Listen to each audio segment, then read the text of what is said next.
Hello, everyone, and thank you guys so much for tuning in. Thank you guys for sharing, for liking the content, for all of your encouraging words. Whenever we see you guys out and about, we thank you guys. Thank you, Crystal Ward, for being a faithful videographer for this ministry. And then we also want to invite my daughter Lamaya, my youngest daughter Lamaya Mcfadden, on to the set.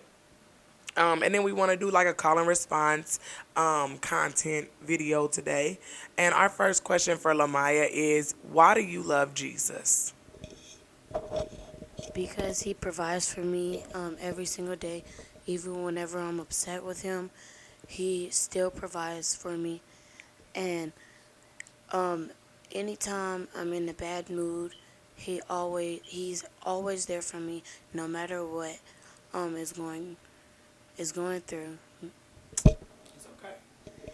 is going on, and also even whenever I'm happy, he's still there for me, and he's like my number one friend. Um, and I love him so very much, and he is the best person I ever met, in spiritually and spiritually and just spiritually. So when you say you love him even when he's mad at you, can you express what you mean by that? When why do you get mad at Jesus? Um, because like if I ever get in trouble or something that's really really deep, and I kind of take it out sometimes. I kind of be like, sometimes I be like, Jesus, this is all your fault, because he knows what's going to happen before and after it goes. So I just kind of get a little angry, and then I stop myself, and then I remember that he's brought me into this earth and he could take me out. So let's talk about that. When we go through things, are we going through things because we put ourselves through things, or are we going through things because of the simple fact God made us? Um, I mean, well, it's because that, it's because of us, well, me, because I decided to do that instead of going on to the next thing and just walking away, or just saying yes sir, yes ma'am, instead of either talking back or arguing back, or just standing there and I'm gonna get in trouble.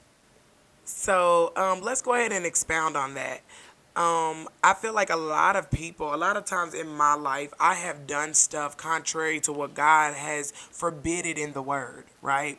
Um, Such as disobey my parents, such as being sober and vigilant when I became a drunk, when I became high all the time. Like I was doing things contrary to the Word of God, and then getting mad at God because of the simple fact I had to suffer different situations. So, such as some people have lung cancer, we're mad at God and not everybody smoked, but at the same time, some people have, and they have constantly put themselves through all of this smoking and smoking and smoking. And then guess what? The warnings were there. People were telling you on the commercials, on the ads, on everything, letting you know lung cancer is real and smoke causes it. It's a leading cause. But instead, we pursued on without caution, and we were like, we're all gonna die someday. And then, right when we are going through all of the stuff to do with cancer, all of a sudden we're mad at God, and it's like, are we mad at God for what we did to ourselves?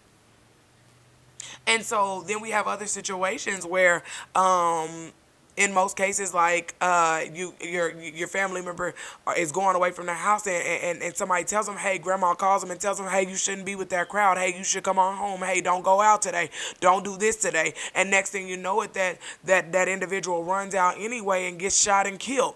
We have to understand that a lot of the things that we do is because of our disobedience, and a lot of the problems that we have and face is because we didn't listen to God. And so, Lamaya, I love that you brought that up, because just as you feel that way and you are able to talk yourself out of it and say, no, God, That was my fault.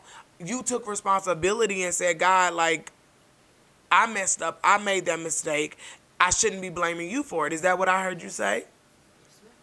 And then we have adults that cannot take that responsibility. Adults that put themselves through things. Adults that constantly do what is contrary to the word of God and expect for good results to come about it. No, the wages of sin is still death. No, whenever we're constantly doing things, the Bible tells us obedience is better than sacrifice. When we're constantly being disobedient, we are sacrificing ourselves, and we're sacrificing our peace, and we're sacrificing our joy, and we're sacrificing a lot of things because we're disobedient. And so we have to understand that in all things we have to be accountable for our own actions.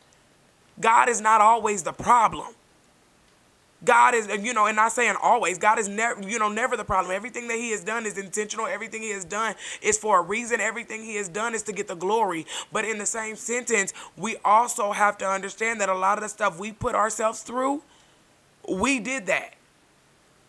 And so if God doesn't decide to bail us out, all we're doing is giving account for our action. And if that accountability is death, or if that accountability is jail, or if that accountability is sickness, whatever that accountability is for my actions, I give account. For instance, when I used to go to jail, I was in juvenile from 13 to about 17. And each time I would go before the court to get sentenced to somewhere else because I failed the program previous. And I remember my mom had come in to all of my court dates. And one day she came in to one of the court dates, and the judge said, "How do you plead?" And I said, "Guilty."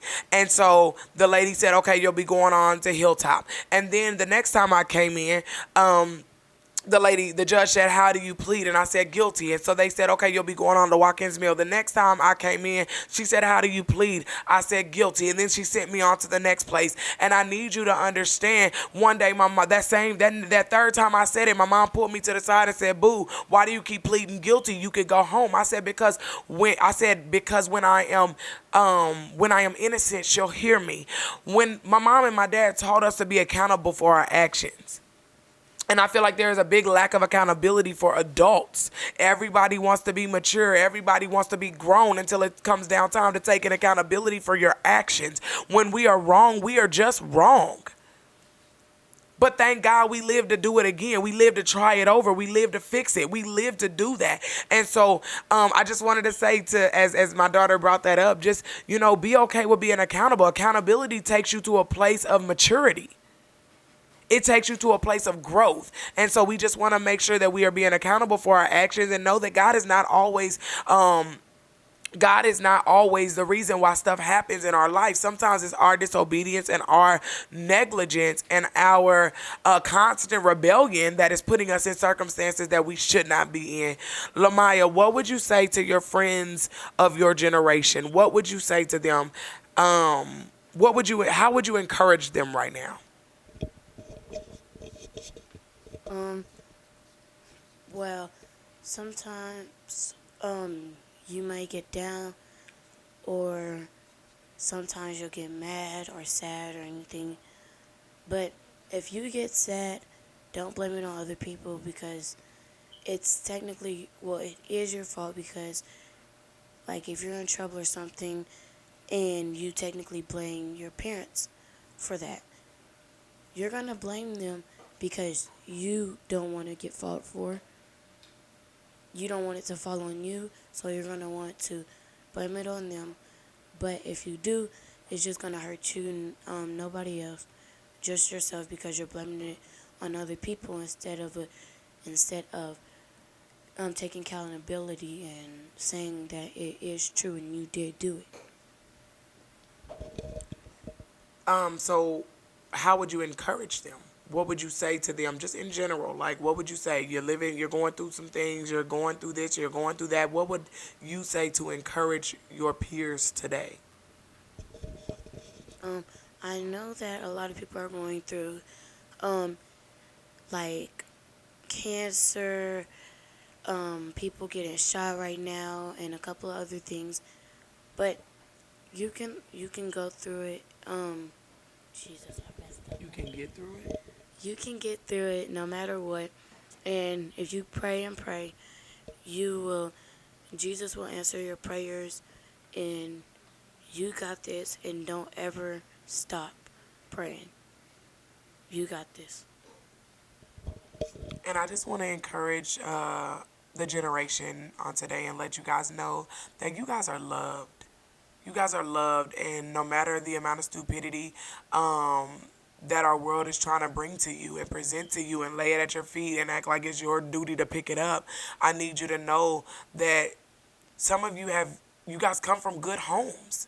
You guys come from good backgrounds. You guys come from people that love you. You guys come from people that cherish you.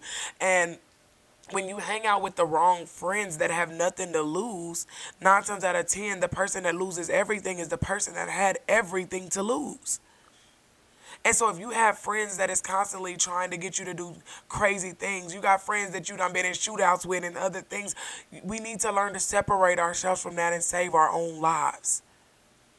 And along the way, I'm not saying necessarily stop talking to your friend or anything like that, but try to persuade them to come over to your side, because you don't know how many lives you could save. That is your generation that will actually listen to you. You just have to desire to do it. You have to desire to not fall into the trap of negativity, but fall into the mindset that, like, I can save my generation. I may not be able to help everybody else's generation. I may not be able to talk to the adults, but I have a generation that is listening to my voice, and my voice is important to our world.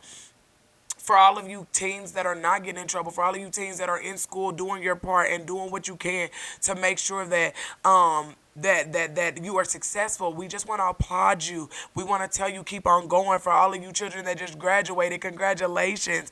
Congratulations. Continue to do what the world does not want to see you do. We commend you, and we are clapping for you. We are shouting for you. And for all of the other ones, you guys can do it too. It's not just subject to us, to my daughter, or to other kids. It is subject to you too, and we want to see you make it as well. Anything else you want to say to the people? I also want to say congratulations for the people that did pass school, high school, middle. I think it's just high school. Middle school too. Oh, middle school, They graduated. any school that you graduated on. Congratulations. And for the people that is trying to get an education and graduate, keep on going. Don't ever stop your education, because if you stop your education now, then you'll never get through it in life, and you will never be able to do anything. So just keep on going with your education and your grades and everything like that, so you can be able to do anything in the world.